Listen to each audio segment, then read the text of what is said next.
in place really in this region. Really, there's only minimal speed reduction from 90 kilometers an hour to 80 kilometers an hour through this section.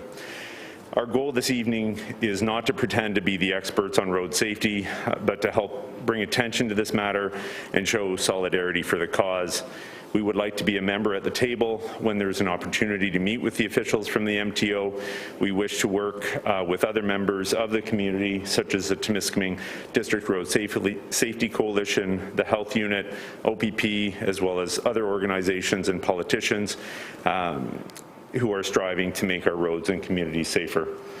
We do believe that there's some urgency to start to at least see some of these changes to minimize any further losses or injuries. I'm sure we've all seen incidents along this stretch of road, including myself this week, who, have somebody passing at a completely unsafe, inopportune time. And these are likely happening on a daily basis, if not many more times per day. So it would be nice to see if there's any way of getting some of this stuff moved forward more urgently than not. Thank you very much for your time. Appreciate it. Thank you very much, sir. Comments from council? Who wants to first? Councillor Jelly? Yes, first of all, thanks very much for your presentation. This area has been quite a concern for years. I sat on the first committee at École Catholique Saint-Michel to try and get the speed limit reduced there. Eventually it was successful, but to 80, which isn't really a reduction in speed when you think about it. It's a treacherous part of the highway, and the families of the last accident, it's unimaginable as to what they're going through and how hard this must be on them and anybody else that's had an accident there. I understand, having investigated several over my career, that it's far-reaching effects on more than just the family. And it's something I thank you for coming forward tonight. I think we have a good backing now with the medical profession on board with us. And it would certainly be nice to see that lowered to 60. And I agree, from Radley's Hill right through. If we aren't considered a built-up area, you alluded to the fact that several other communities in the north do have that reduction. Why we can't get it, I don't know. It was a tough fight just to get it down to what it is there. On a more closer incident, I pay attention to traffic, and especially probably more, your senses are a little keener now after what happened. Yesterday, I was coming in from out there and going to turn left into Niliskard.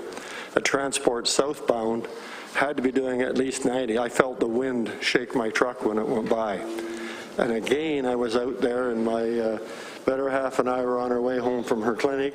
Same area, another one right by. There would be no hope for that truck to even slow down, never mind stop. So again, it's certainly nice to see you here, and I hope that we can work together and get this situation brought in hand. We'll never stop accidents, but if we can slow speed down, we can minimize the results of those accidents. So again, thank you very much for attending. Councillor Foley, join me first. No, yeah, just again, thanks for coming out and doing this presentation. I know from where I work, our shuttle goes up and down there every day on that highway, and we used to have, when we had vehicles, we had cameras in the vehicles, and I had at least 3 recordings of close calls, close incidents, and it's scary for our shuttle drivers, even just going out, the amount of transport traffic we see. Like, I live 6 kilometers from work, and I can count, the one day I counted 26 transports in that 6 kilometers, and that's at a lot. That's between 12 and 12:30. So I'm up and down that highway a lot, and it's almost daily where there's a nerve-wracking incident. And every time I hear a siren with my kids at the school just up the road, it's just there's always a little bit of goosebumps when you hear the sirens going. But thank you for coming out. Councillor MacArthur. Well, thank you, Mayor Kidd. I am very moved about this whole situation, because I remember when Councillor Jelly brought a notice of motion to this council, and we passed it to lower the speed limit around that school area, and we got a thank you, but not now. I am so fed up with the MTO, it's not funny. And I now call them the Ministry of Red Tape. And that's what it's all about. And it's been going on for decades. I've been around 16 years on this council, but I know we have gone through 3 years trying to get signs up, Take the Lake, from Coleman, from Ulisker, and over to Quebec. 3 years. And another example, I remember back when before amalgamation, when Walmart was coming to town and they wanted lights in front of their entrance. The answer by the MTO, no. So somebody went all the way to Queen's Park. They sat down with the Premier at that time, Bob Ray, explained what they wanted, what was going on. Guess what? Bob Ray said, if Walmart pays for the lights, they can have them. That's how they got there. I'm telling you that this has got to stop, and it doesn't matter which government is in. The MTO are like God, and they shoot people down, and I'm sorry. I am very upset with this, because if you travel from Sudbury to the Sioux and back, you're hitting 90s, 80s, 60s, 50s. Look at all the little towns that are there. So if they can do it there, why can't they do it here? So I'll stop now before I'm sued. Thank you very much. Councillor Whelan? Yeah, thanks very much, Mayor Kidd. Before I start, can you tell me if you've received a written response from Minister Mulroney? So the letter that we were sending was to the MTO. We haven't received anything yet. Okay, because Mark Wilson and I were in Toronto last week, and the minister did ask about this collision. Staff is aware of it, but I'll ensure that you do get a written response. I agree with all your recommendations, although I do believe the warning should start down around Sunnyside Road, because new drivers, regardless of your nationality, you see an incline, you tend to speed up. That's why we're hearing so many engine brakes now, because they don't have a clue what's on the other side of that crest. And when they go over, they go, holy. And I've spoken with some of them, they're just taken aback. They didn't realize the steepness of that hill, so I would recommend moving it a little further down. But I do sit on a couple of committees that have just started up that are taking transportation safety very seriously. We do have the ear of the minister, so I'll ensure that you do get a written reply with not just we've received your letter, but we've received your letter and this is our thoughts on it. So thank you for coming out, especially bringing a delegation with you, because it reinforces the importance of this. So thank you. Thank you, sir. Just to update people, we had a Team Highway 11 North committee meeting last week in Temiskaming. And we met with the mayor of Temiskaming and the mayor of Latchford, as well as MTO officials and OPP officials, and probably 90% of the conversation at that 2-hour meeting was this accident and was the conditions of that highway from St. Michel School. So we laid it on the line pretty thickly there. I mean, Latchford got a 60-kilometer reduction sign there. They're very pleased with the OPP enforcement of getting the traffic slowed down to 60 kilometers an hour going through Latchford. The same thing through Temiskaming. Why it's not 60 in this area, I have no idea. The other thing we brought up pertaining was the number of transports. With everybody using Amazon, whatever, we have certainly a large increase in transport traffic in the last few months, the last year even. And I think MTO are now realizing that that increase in traffic is the issue. I brought up the concept of putting another set of traffic lights at Drive-In Theatre Golf Course Road, which would then slow the traffic down a little bit sooner there if they knew that that light was red there coming up there. So you'd have 3 traffic lights in a row that they're not going to get through all 3 without slowing down, stopping. So So that's, they approached us a couple of years ago, and they wanted us to pay 100% of the cost as a city. And I said to them, look, with the increase in traffic, it's coming from the road, Highway 11, it's not coming from our local traffic. It should be 100% the cost of MTO, and they're considering that now. So hopefully we'll have some more discussions on that. And they are going to pave that road, probably not this year, but probably next year before they actually get around paving from Driving Theatre Road up to Thornhill there, or up to the 9 Mile, I guess it is. And they want to incorporate that light. They're already putting the infrastructure underground, but they now want to incorporate that light as well. So if they can get that approved through the higher ups, we'll hopefully get another set of traffic lights there, and that will be at least slow down the traffic coming in the St. Michel School there. So, but I think one thing we probably can do as a council is to pass a resolution, and maybe at the next meeting, incorporating in the Twisting Road Safety Coalition's report, as well as the letters that you presented here tonight, and get that sent on to the ministers and stuff from this council at the next council meeting. So if we have a mover and a seconder for that motion, can we do that? Yeah, we can do that. So Doug, you want to make that? Well, second by Councilor MacArthur. All in favor? That's unanimous. Yes, Councilor MacArthur, comment? I just have one more point. If and when this happens to get through to the MTO and the minister, we have the next maybe problem, and that is enforcing it. Our OPP is very busy, and I'm not saying they don't do a good job. Sometimes they're shorthanded, but they're going to have to be out there enforcing it, and I'd like to see a few. I think there'll be some healthy fines if and when that happens. Okay. Well, I certainly appreciate all the medical staff coming out tonight and supporting this. I mean, that's a great show of force there, and I really appreciate everybody coming out tonight there. So thank you very much. So. And I guess we'll move on to the second presentation. Is Nathan Belaski is the account executive for the Enterprise Fleet Management, and Mitch McCrank has invited him to do a presentation tonight. And Nathan, you're online. If you'll unmute yourself and make your presentation. Thank you, sir. Thank you very much. Good evening, everyone. Good evening, Mayor Kidd and councillors. Just want to thank you very much again for the time on the agenda tonight. I'm really excited to meet with you all today and really to bring a fresh new way of looking at your fleet of municipal vehicles. As Mayor Kidd mentioned, my name is Nathan. I'm a northerner. I live in Sudbury, but I work with both private businesses and government entities all across Ontario.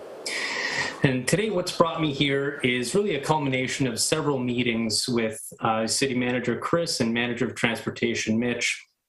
And we began with an initial discovery meeting talking about your current fleet program.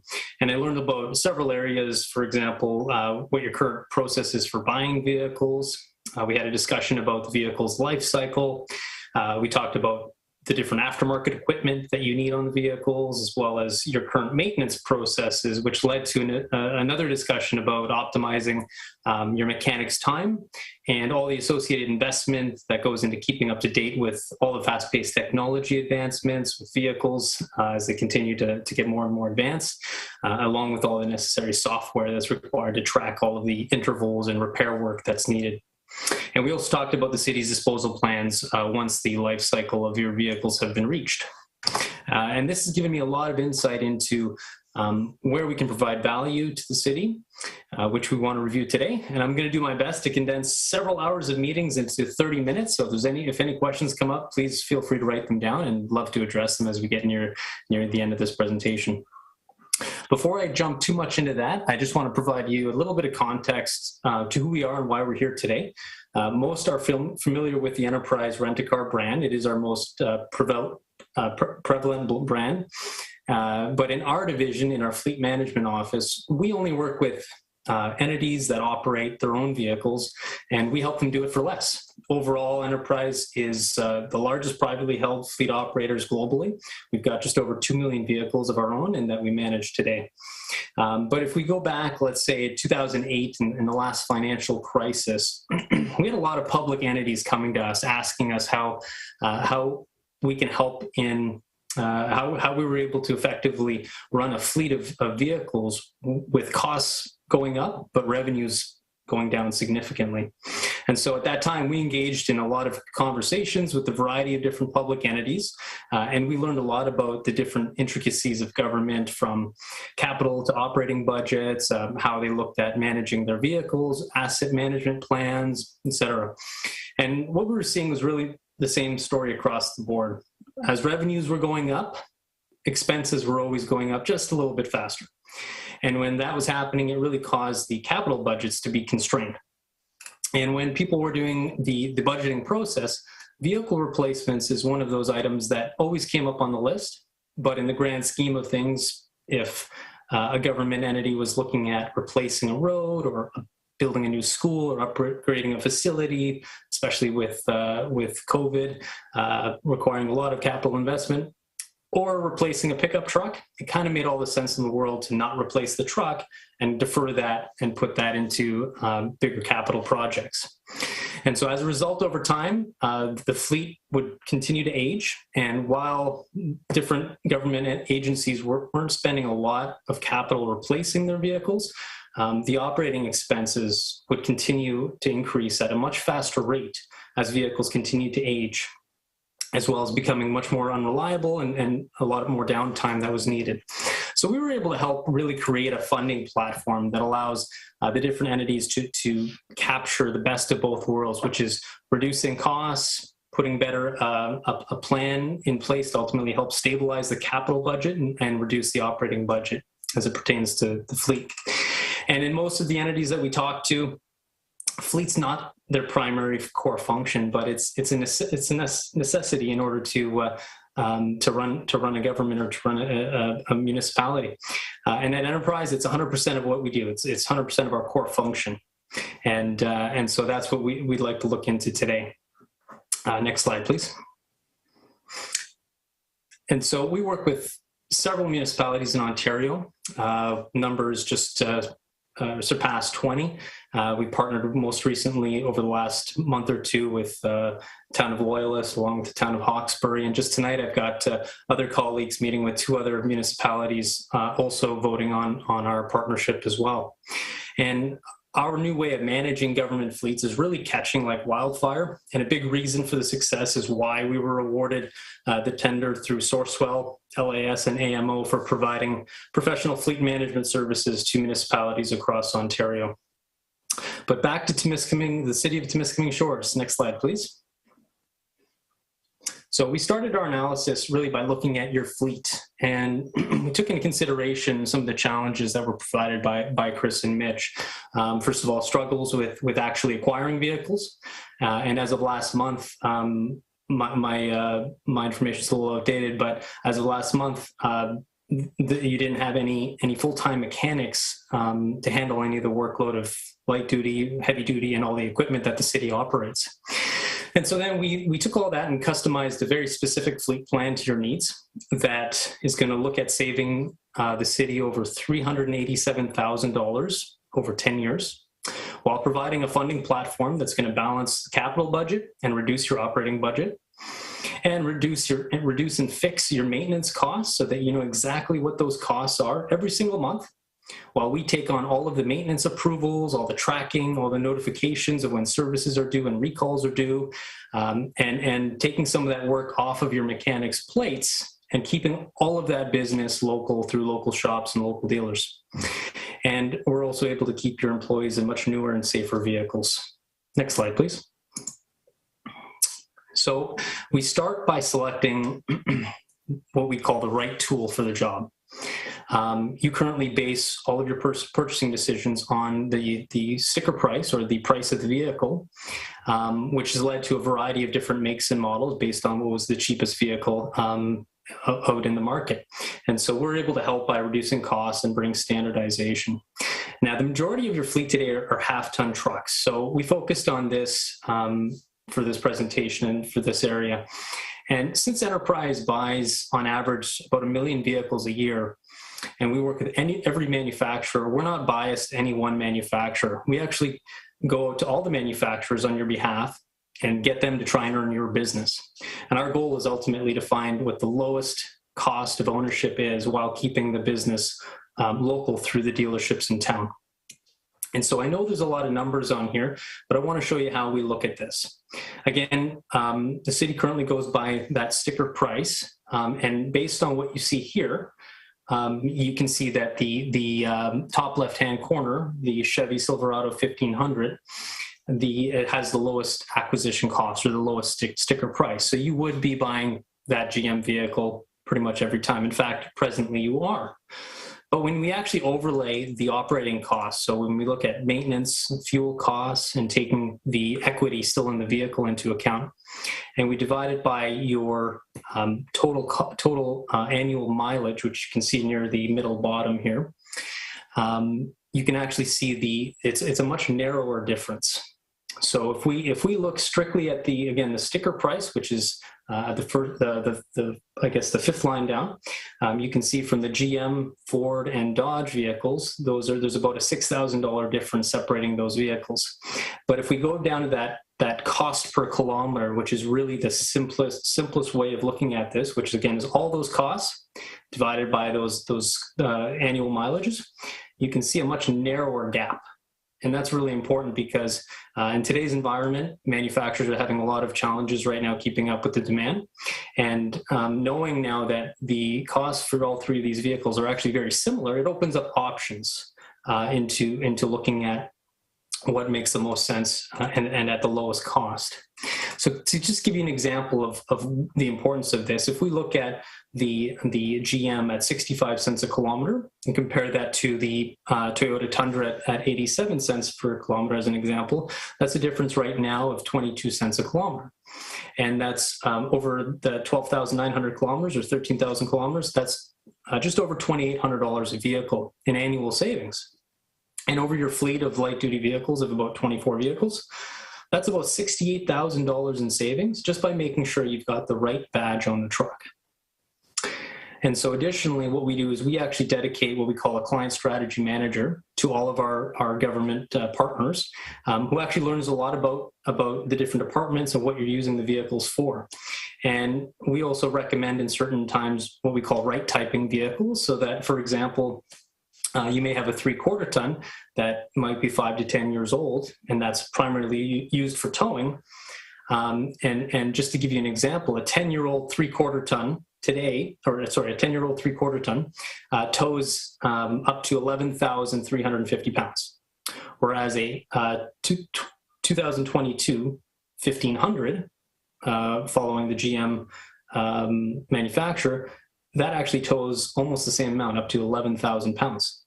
So we may be able to really uncover a lot more savings with a lot of the newer technology that comes out there.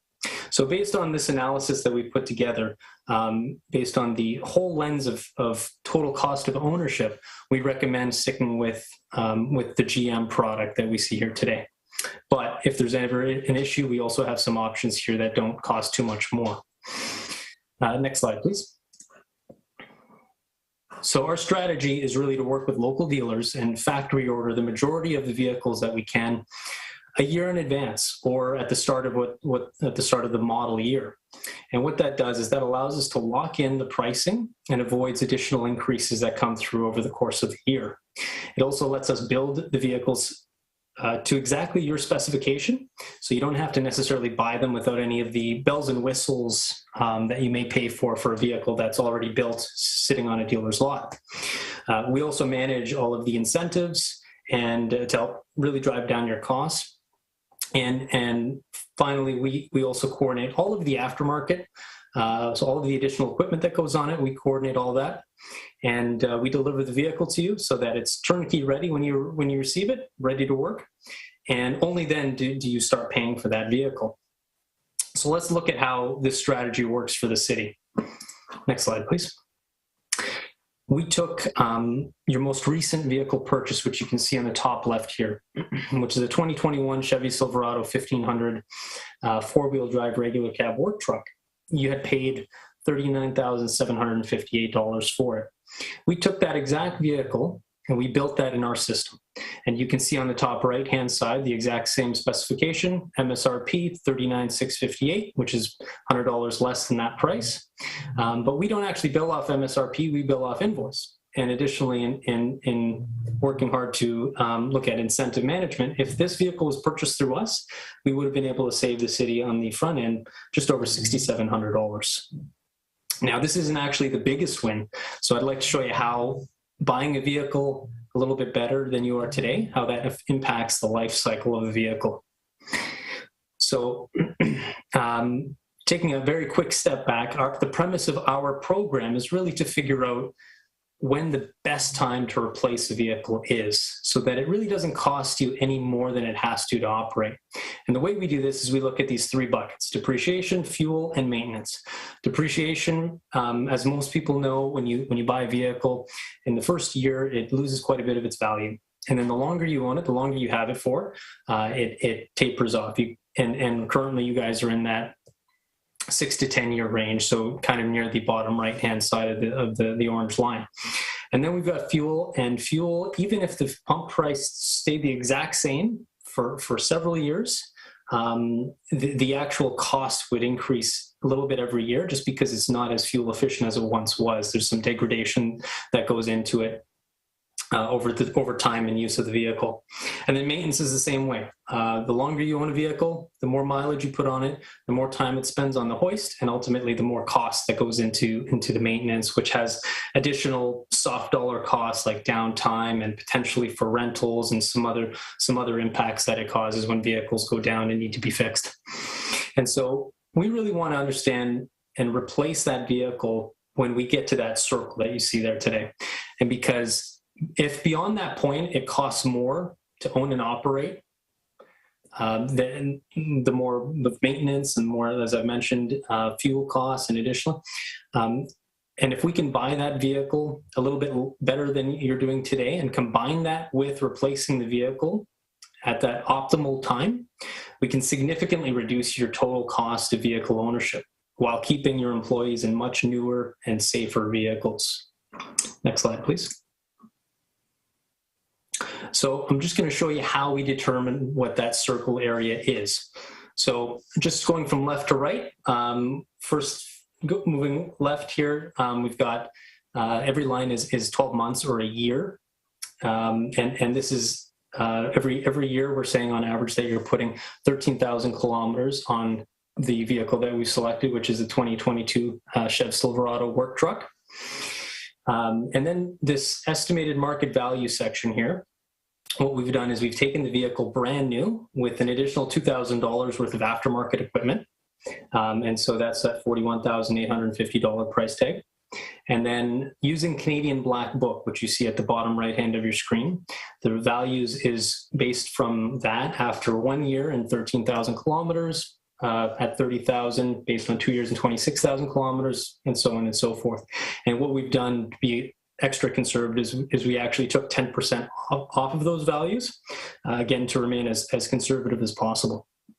The average monthly depreciation is simply just the difference between each line divided by 12 months.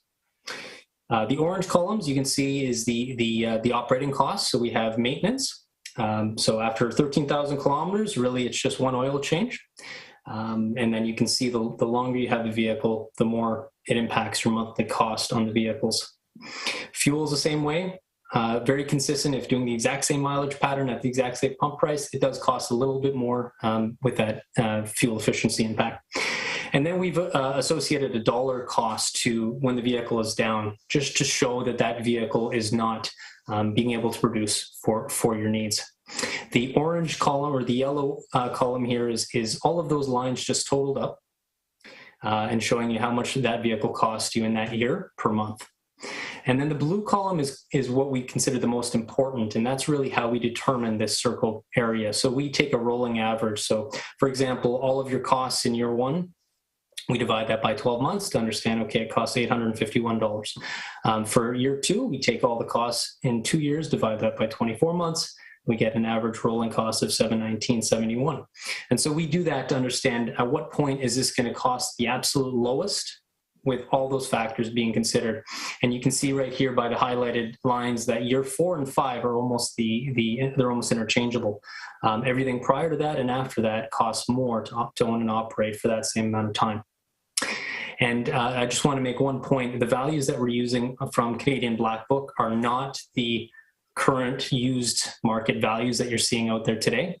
If anyone has sold a vehicle recently, you'll know that the used market is very inflated. I think that's been shown on the news outlets very commonly. This same vehicle at 1 year in wholesale pricing, 1 year and 13,000 kilometers, is right now selling for about $49,000. Make sure that it's the most conservative estimates for the city.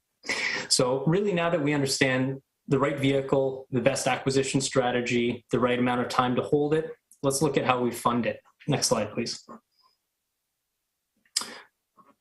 And so we don't necessarily care how our partners fund our vehicles, but with the governments, we do recognize that there are those constraints that we talked about with capital budgets, and we can do a lot more with less through looking at some different strategies.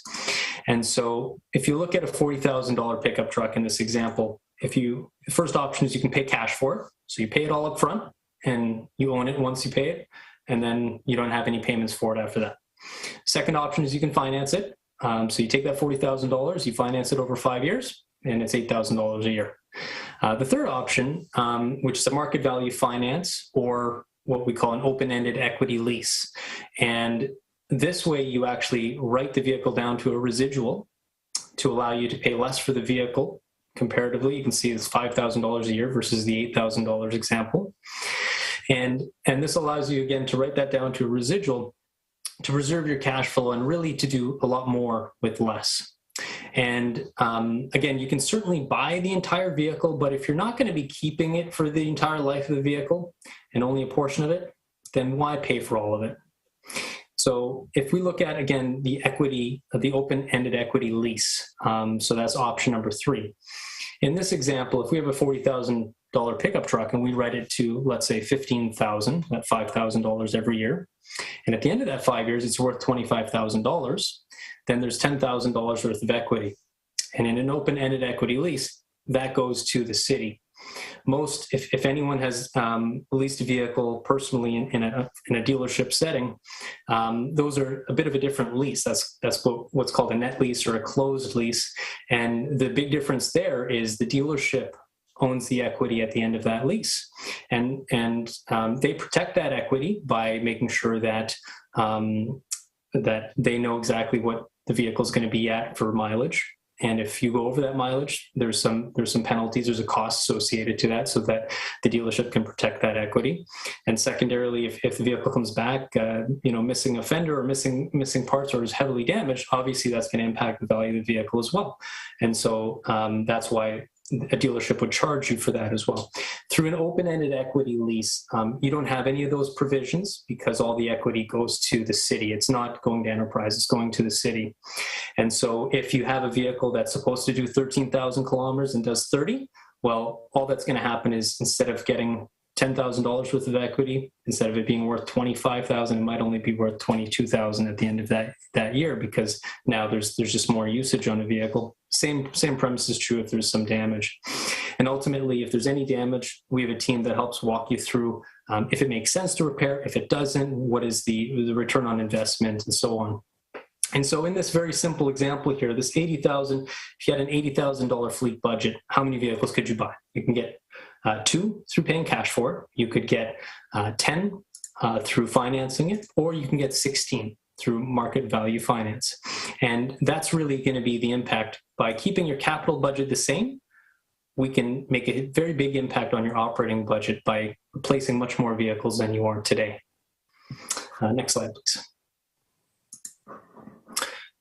And so what we've done is we've built a fleet profile on your vehicles, on your light duty vehicles.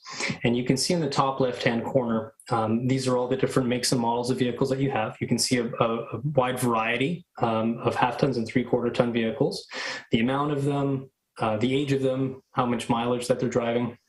Underneath that, you can see the model, what we call model year analysis, so how many vehicles you have and how old they are. By this time next year, almost your entire fleet's going to be out of warranty. And so that means a lot more demand is going to be put on maintenance and shops and mechanics to keep your vehicle fleet in good condition, good working order. And so what we've done in the top right-hand corner, you'll see a replacement criteria. And what we've done is if to have a slow rollout over the course of 5 years, what that would look like and what the criteria we've selected to look at replacing vehicles. And that's what you see in the middle, the fleet replacement schedule. So we looked in 2022 to replace 3 vehicles, 23, 6 vehicles, and so on and so forth. So now that we have a plan, let's look at what the numbers look like. Next, thank you. So our key objectives in this analysis are three items. First of all, we want to reduce your operating budget, reduce your operating costs. We want to lower the average age of your fleet so that we can help improve productivity and improve safety. And thirdly, we want to be able to create a manageable budget so that you guys know exactly how much to spend, how much to put in the capital budgets, and while reducing your operating budget. So I'm just going to go through all of this for you on the starting on the top here. You can see that your current fleet is 24 vehicles. This is light duty specifically, not larger vehicles or equipment. Your current cycle is 8.73 years. Right now, your maintenance spend is $161.25 a month, when that equates to about 15 cents every kilometer. And so if we just plan for no fleet growth, just 24 vehicles that we have here in front of us at an annual kilometer usage of, let's call it 13,000 kilometers. We also were able to pinpoint how much you're spending right now on fuel, which is about 20 liters per 100 kilometers as a blended average across all your vehicles, and taking the degradation into effect for some of the older vehicles. So what we're proposing is replacing all 24 vehicles and shortening the life cycle to 5 years. And by replacing vehicles every 5 years, your maintenance costs will be reduced from $160 to $73 a month. And at the time of us putting this analysis together, we were much closer to $1.50 per liter than we are today. So that's just what we're using for fuel. So this orange line here is what you're doing today. It's kind of what we consider the average. So again, I'll just walk you through it. 24 vehicles at an average of 2.8 vehicles being purchased every year. Now that's not happening every single year. That's just the average in order to maintain your current fleet size. So you own 24 vehicles, and for those 2.8 vehicles, for the vehicles, you'd be putting in $124,489 into your capital budget to cover that off. By selling 2.8 vehicles, you'd be getting about $10,000 in the back end of the very oldest Sorry, vehicles. we're just going to stop you. We just have some technical difficulties in the council chamber. We can't hear probably the last 30 seconds, so we'll let you know when it's back on. Sorry about that.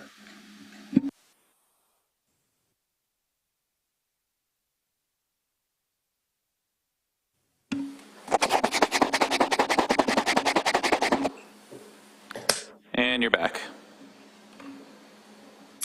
Hi, guys. Sorry about that. Here, technology is always a fun thing. So I'm just going to just start me back where I was here just a moment ago. So I was just explaining this orange line here.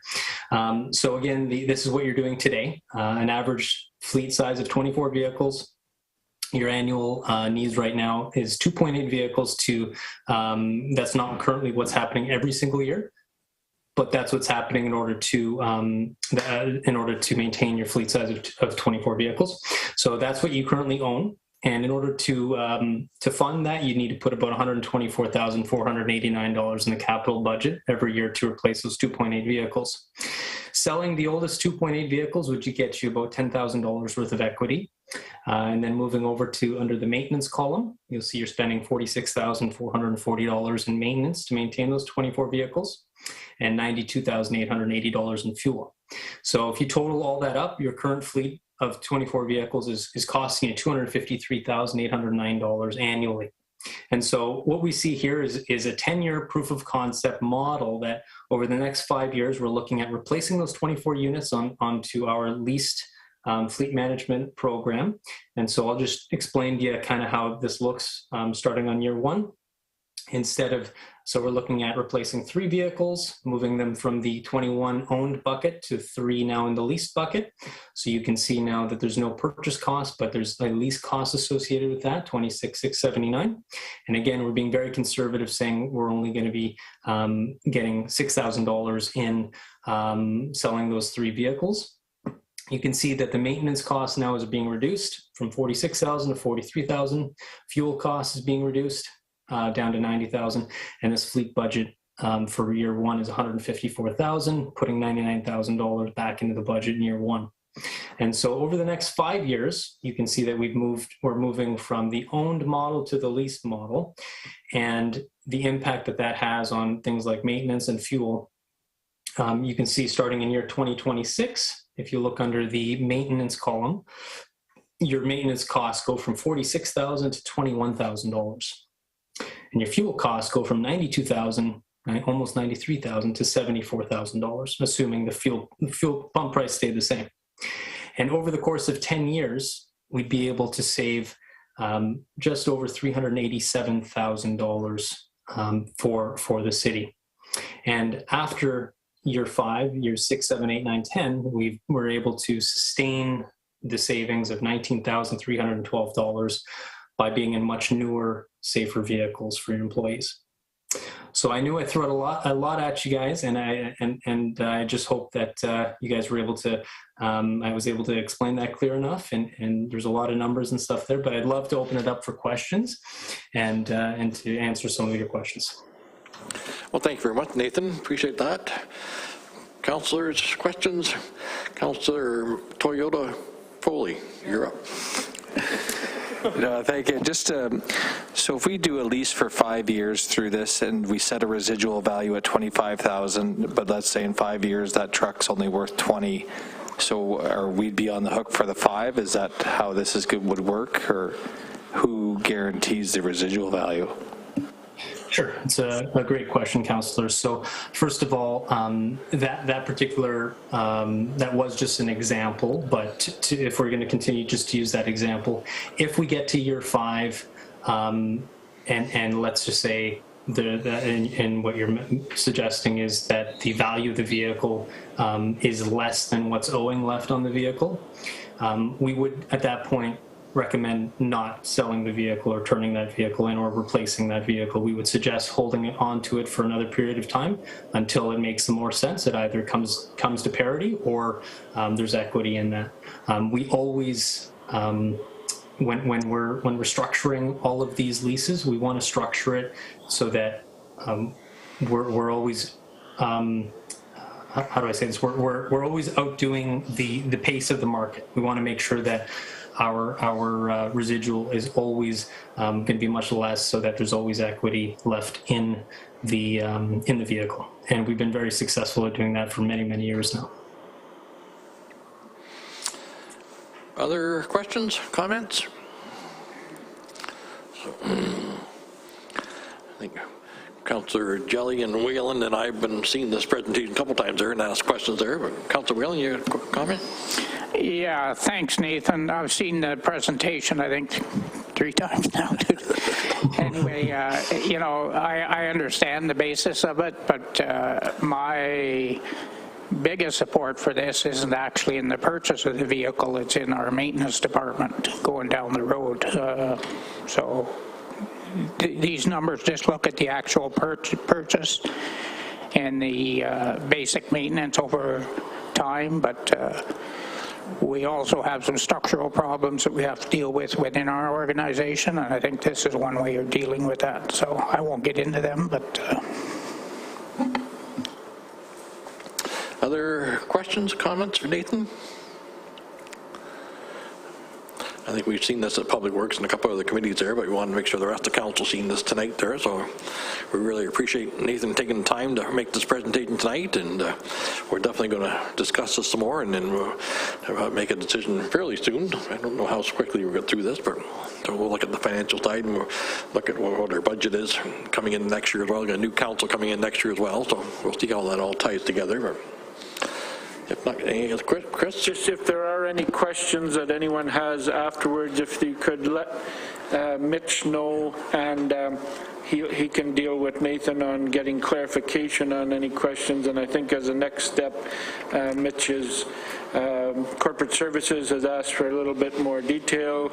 We wanted to get this presentation to the full council at this point, and then Mitch will have a report coming up at a future council meeting.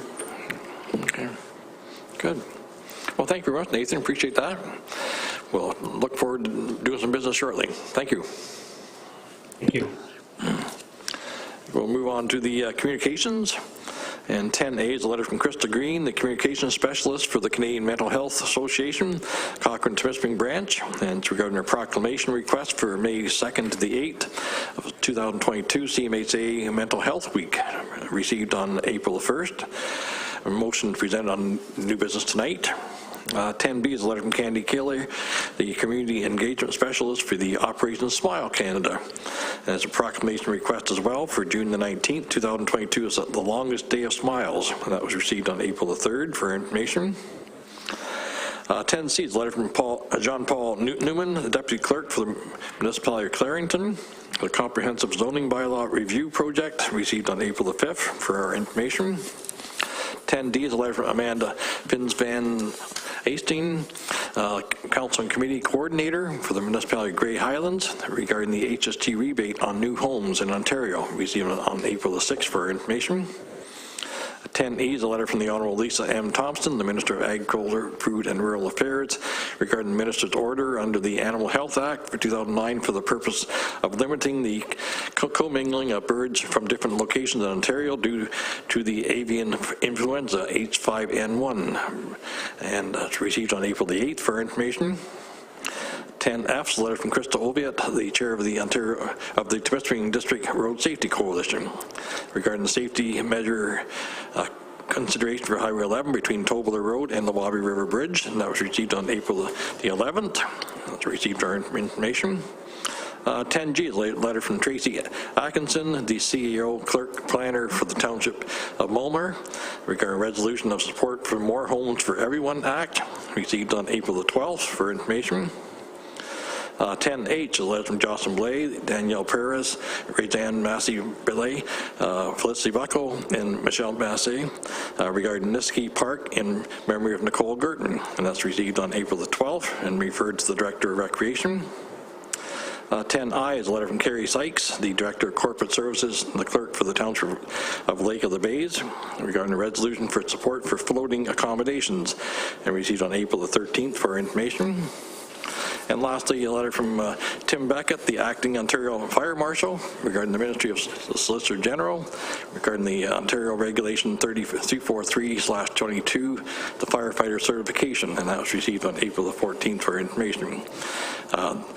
The motion reads, be it resolved, the City Council agrees to deal with communication items 10A through 10J according to the agenda references. We're moving a seconder for that motion. Councillor Whalen, second by Councillor MacArthur.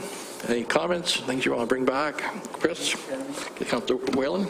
Yeah, thank you. Just under item F, the document that goes with that, is there some way to get that? I'm not technically advanced enough to take it out of the council package, but yes, I'd certainly like to have that. We can, Logan can circulate that to you separately from the package. It did come in separately from Crystal, so we can do that. And I was going to make a note on that. The motion you passed after the presentation from the medical staff, we'll be bringing back so I know the reference says received for information, but we'll bring a resolution back to the May 3rd meeting, May 3rd, right? May 3rd meeting to support the recommendations coming from the Temiskaming Road Safety Coalition. But does every member of council want that document separate, or yes? Okay. Logan, you're all right to do that? Thanks. Okay. Anything else? Want to be brought back for further discussion? Councillor Jelly? Well, I'm not concerned if it comes back for resolution or not, but item B, the longest smile day of the year, I thought at least we might be able to put that in our community bulletin at some time. I mean, I wouldn't be opposed to bringing it back and making a proclamation, to be honest with you. I think it's quite unique, and if we can make 10 people smile, we've succeeded. We've got time to bring that back in June and still meet the proclamation date of June the 19th, eh? So, okay, we'll bring that one back Thank with you. a resolution. So, any other items on the correspondence you want brought back? So, if not, I'll call the question. All in favor of this motion? That is carried. And item number 11 is the committees of council, the community and regional. I got a motion be resolved the following minutes be accepted for information. A, the minutes of the Temiskaming District Social Services Administration Board meeting held on March the 10th, 2022. And B, the minutes of the Temiskaming Transit Committee meeting held on March the 28th, 2022. Mover and seconder, Councillor Jelly, second by Councillor Foley. Any comments on the two sets of minutes? All in favor? That is carried. Number 12 is the committees of council, internal departments, and the motion reads be resolved the following minutes be accepted for information. A, the minutes of the building maintenance committee meeting held on, on March 23rd, 2022. B, the minutes of the corporate services committee meeting held on March the 23rd, 2022. C, the minutes of the protection person and property committee held on March the 23rd as well, and as well on March 31st, 2022. And lastly, the minutes of the public works committee meeting held on March the 23rd, 2022. Mover and seconder, Councillor Whalen, second by Councillor Foley. Any comments? All in favor? That is carried. Are there any reports from members of council tonight? So, Councillor Whalen. Yeah, thanks, Mayor Kidd. I know we have some councillors that are attending the Phenom conference in May 9th, 10th, and 11th. The conference is completely sold out. The trade show is sold out, and we're actually turning away sponsors, so it's looking good. For your information, the conference starts on Monday, but before the opening ceremony, there will be a tour of the Ontario Northland Maintenance and Repair Facility. There was an email that went out. That's all no charge, but you do have to register for safety reasons. And the opening reception is going to be sponsored by Gateway Casinos, the new place in North Bay. And on the Tuesday, we have, there are only 2 political debates for the party leaders in Ontario, and we're fortunate enough to be hosting one, so you will be bused from the Best Western to the Capitol Centre. After the debate, you'll be bused back, so everything's taken care of. And of course, that evening is the Phenom banquet. And something else that has come about that I'm quite pleased with is we've hired the Ontario Northland passenger train. It will depart from Cochrane with a diner car. It's $100 return. I mean, I don't think you can get there from Temiskaming for $100 return, so that's very fair price. You will be picked up at the station, taken to the Best Western, and again on Wednesday you'll be bused from the Best Western to the train station. So we've passed a lot of resolutions with regards to passenger rail, so here's an opportunity to, at least for Phenom, to support it and acknowledge that it's there and that many of us do want it back. So that's just a brief update if you want to plan ahead at all. There will, of course, be, if you do take the train, there will be vehicles in North Bay for running around to whatever there is on the go. So, thank you. Good, thank you, sir. I know I'm registered for that ONR tour on Monday morning. It should be quite interesting there to see that. They do an awful lot of work for Metrolinx and a whole lot of other train manufacturers there. So, other reports, members of council? Like I said, I did attend that on Highway 11 North committee meeting, and that was quite, I always expelled upon that earlier there. So, any notice of motions tonight? Seeing none, we'll jump right into the new business. 15A is a request for a proclamation for the Canadian Mental Health Association Mental Health Week. And the resolution reads, whereas Mental Health Week is a Canadian tradition with communities, schools, and workplaces rallying to celebrate, protect, and promote mental health. And whereas sometimes the best way to help is to make people feel seen and heard. And that's why this year's Mental Health Week is all about empathy. Now therefore be resolved, the Council for the City of Temiskaming Shores hereby proclaims May the 2nd to the 8th, 2022 as Mental Health Week in the City of Temiskaming Shores, and encourages residents to participate in the activities and community initiatives planned with the CMHA to celebrate, protect, and promote mental health. Do we have a mover and a second for that motion? Moved by Councillor Whalen, second by Councillor Foley. All in favor? That is carried. 15B is January to March 2022 year-to-date capital financial report. And I got a motion to be resolved that the Council of the City of Twisting Shores hereby acknowledge receipt of the January to March 2022 year-to-date capital financial report for information purposes. Moving to second, Councillor MacArthur, second by Councillor Jelly. Any comments on the capital report? Fairly new in the year. So all in favor? That is carried. 15C is Memo 017, 2022 CS, the deeming bylaw for PLU, the 975-202 Silver Center Road and 115 Groom Drive. And the motion reads, whereas the owners of 975-202 Silver Center Road and 115 Groom Drive in North Cobalt would like to merge lots on title through the adoption of a deeming bylaw in compliance with the Planning Act in order to create one property with one roll number. And whereas the owners have acknowledged that registration of the pending deeming bylaw on title will be at their expense, now therefore be resolved that the Council of the City of Twisting Shores hereby directs staff to prepare the necessary bylaw to deem 975-202 Silver Center Road and 115 Groom Drive to no longer be the lots on a plan of subdivision, and further the Council hereby directs staff to prepare the necessary deeming bylaw for consideration at the April 19th, 2000 regular Council meeting. So, moving to seconder, Councillor Foley, second by Councillor Jelly. All in favor? That is carried.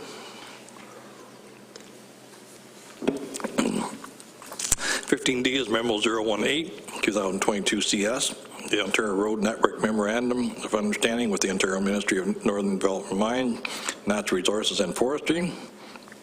And the resolution reads, be resolved the Council for the City of Twisting Shores acknowledge receipt of Memo 018, 2022 CS, and the Council directs staff to prepare the necessary bylaw to enter into a memorandum of understanding with the Ministry of Northern Development, Mines, Natural Resources and Forestry to provide the city's roadwork network data for the Ontario Road Network for consideration at tonight's April 19th regular Council meeting. So, moved by Councillor Whalen, second by Councillor MacArthur.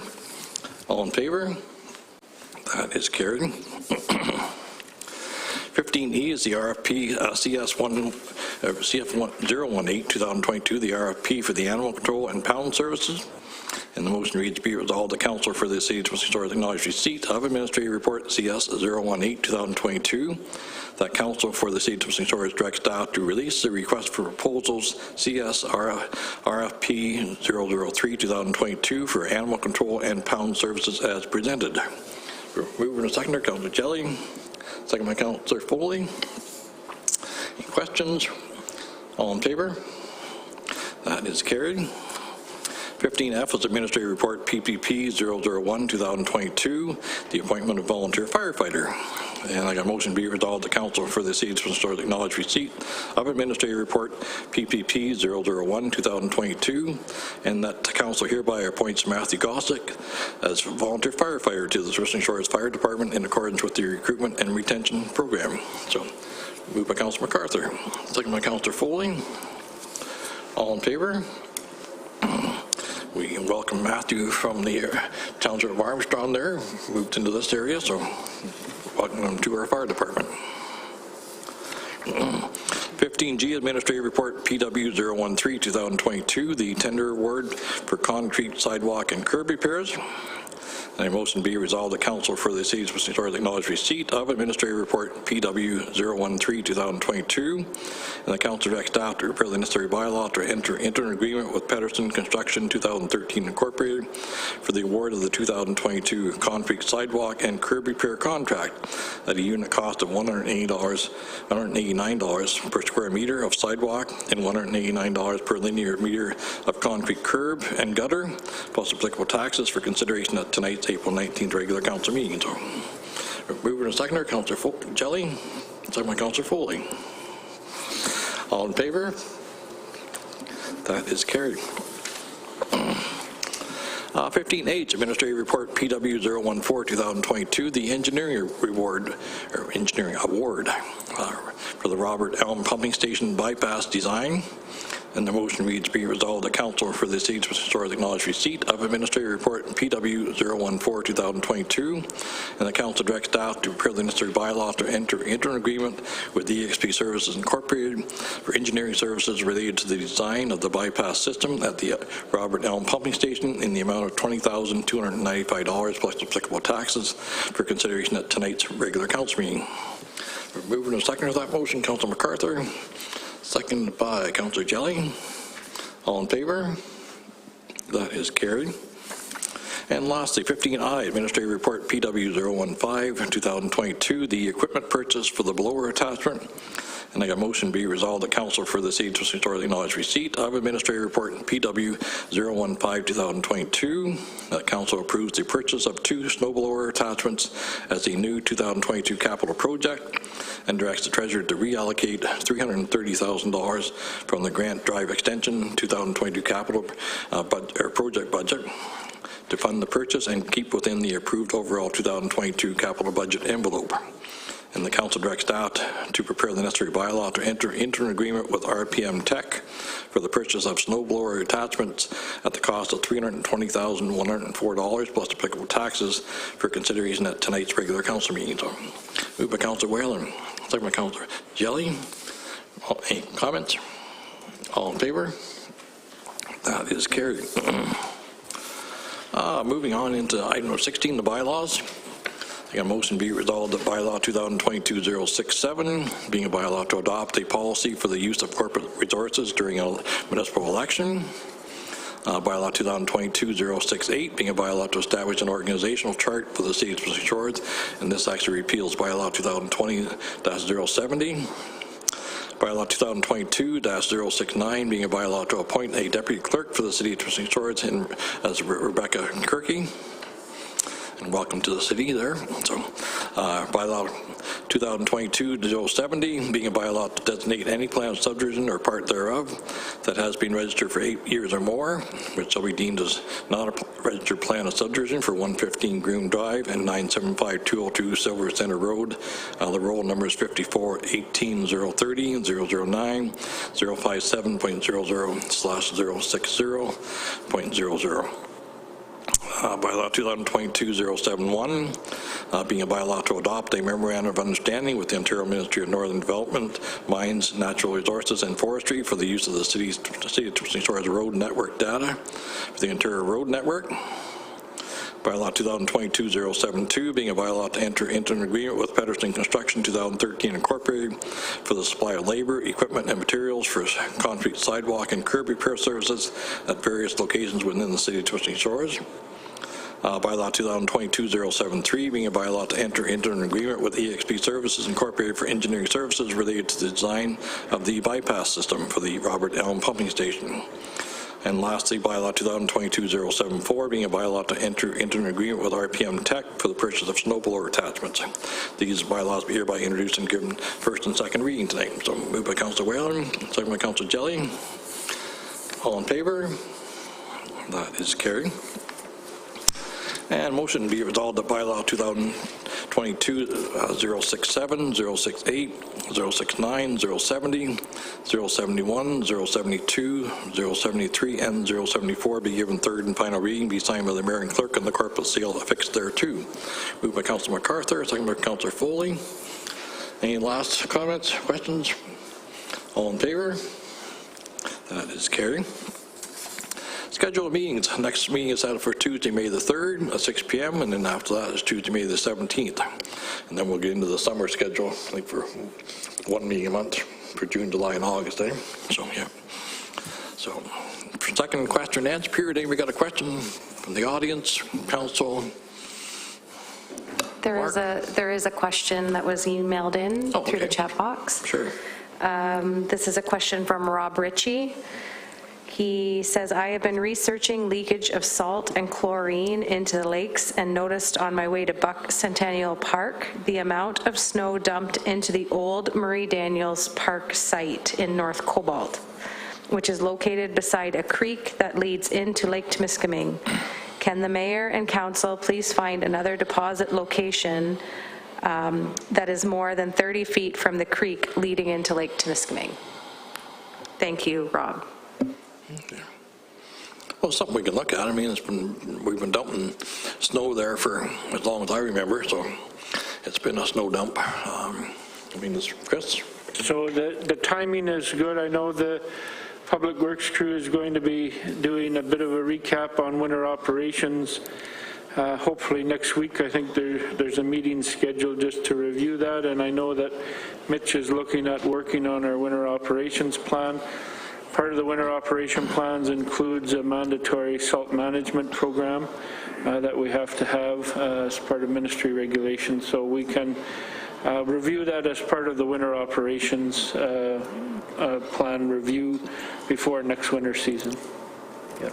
I know we are capped with the maximum amount of salt that we can actually use on our roads, and that's all been capped by the ministry there. So, I mean, there's a number of our sites we probably should be looking at. Shepperton Road is another one where that melt comes down over the hill there as well. So we may want to do an overall review of all the different sites there and see whether we are impacting the lake.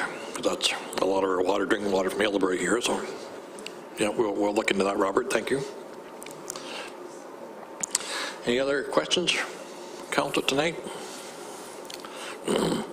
If not, we have no closed session. We have the confirming bylaw. Be resolved that bylaw 2022-075 being a bylaw to confirm certain proceedings of the Council of the Corporation of the City of Twisting Shores for its regular meeting held on April the 19th, 2022 be hereby introduced and given first and second reading. Moved by Councillor Whalen, second by Councillor Foley. All in favor? That is carried.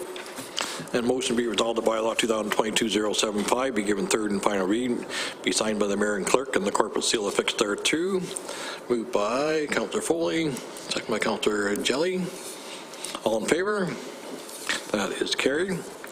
And motion to adjourn at 7:12 by the Senior Councillor MacArthur. Thank you, sir.